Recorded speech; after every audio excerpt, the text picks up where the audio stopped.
Let's talk about the ultimate unsung hero of our universe. Seriously, an element that's so fundamental, it's the bedrock of life itself. And it's in pretty much everything we use, every single day. We are, of course, talking about carbon. Just think about your day for a second. You know, the breakfast you ate, the shirt you're wearing right now, the fuel that got you to work or school. They seem totally different, right? Well, they all share a secret ingredient, a common chemical backbone. Yep, that's it. Carbon. This one single, incredibly flexible element is the foundation for millions upon millions of different compounds. It's what makes it one of the most important elements for us, whether it's by itself or, more often, connected to other things. Okay, so if carbon is the foundation of every living thing and tons of materials, you'd probably think it's all over the place, right? Super abundant. But this is where things get kind of weird. It's a total paradox. So get this. Despite being absolutely crucial for life, carbon is actually ridiculously rare on Earth's surface. The crust? Only about 0.02% carbon. The air we breathe? A tiny 0.03%. Most of our planet's carbon is actually trapped deep down in its core. So how in the world can something so scarce be the main ingredient for, well, everything? That is the million-dollar question, isn't it? And that's what we're going to dig into. It turns out carbon has two, let's call them superpowers, two unique chemical tricks that let it build the entire complex world around us. Carbon's first superpower is all about how it plays with others. See, it's not greedy. It doesn't steal electrons from other atoms, and it doesn't just give its own away. Carbon is the ultimate sharer, and this sharing is called covalent bonding.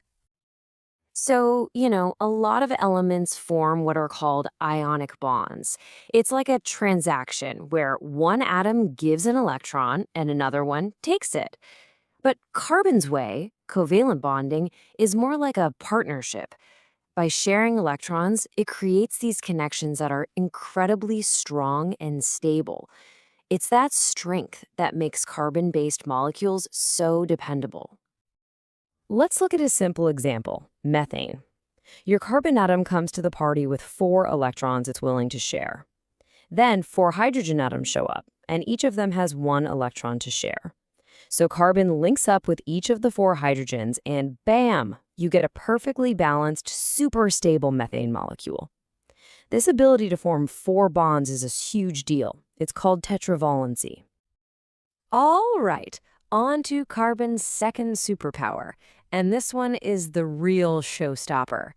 Not only can carbon bond with other elements, but it's exceptionally good at bonding with itself, over and over and over again.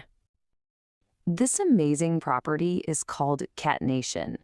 Seriously, think of it like the universe's ultimate Lego set. Carbon atoms can just click together with other carbon atoms, building the molecular backbones for a nearly infinite variety of huge, complex molecules. No other element can do this nearly as well. It's what makes carbon so special. And because of this catenation, carbon can build all sorts of incredible structures.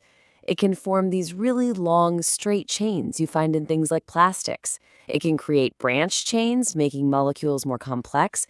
And it can even form these intricate rings like the ones you'd find in a molecule like benzene. This versatility is just off the charts. Now prepare to have your mind blown a little bit, because the exact same element, we're talking pure carbon, nothing else, can exist as 2 completely different substances.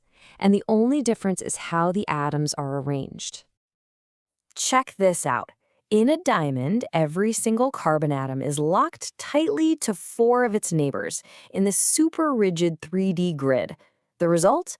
The hardest natural substance on Earth. But in graphite, the stuff in your pencil, the carbon atoms are arranged in flat sheets that can just slide right past each other. This makes graphite soft, slippery, perfect for writing. Same atoms, totally different blueprint. It's incredible. So, we've gone through the basic science, right? But how does all this bonding and chain making actually pop up in your daily life?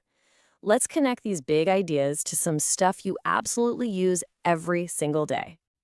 Some of the simplest carbon chains out there are called hydrocarbons, just hydrogen and carbon.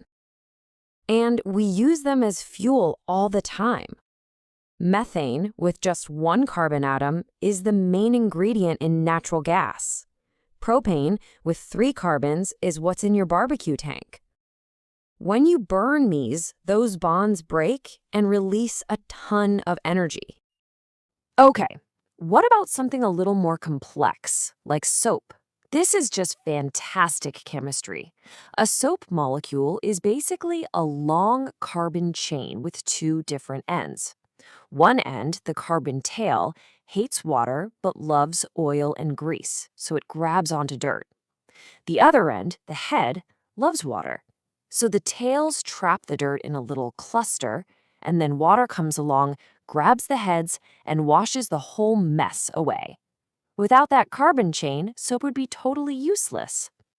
So, as we wrap things up, you start to see the bigger picture.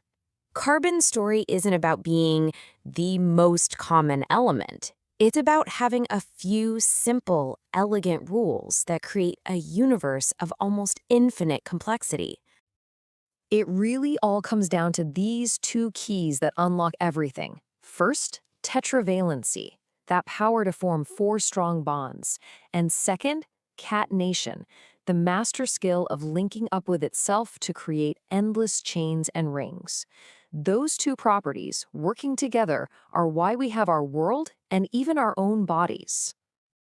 This simple textbook quote pretty much nails it.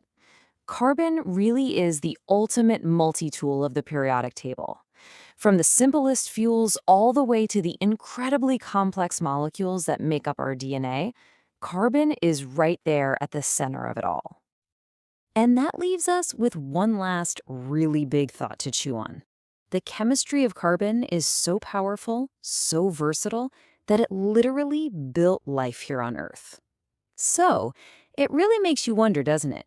If we ever find life out there somewhere else in the cosmos, is it possible, maybe even probable, that it'll also be built on the quiet, incredible power of this one superhero element? What do you think?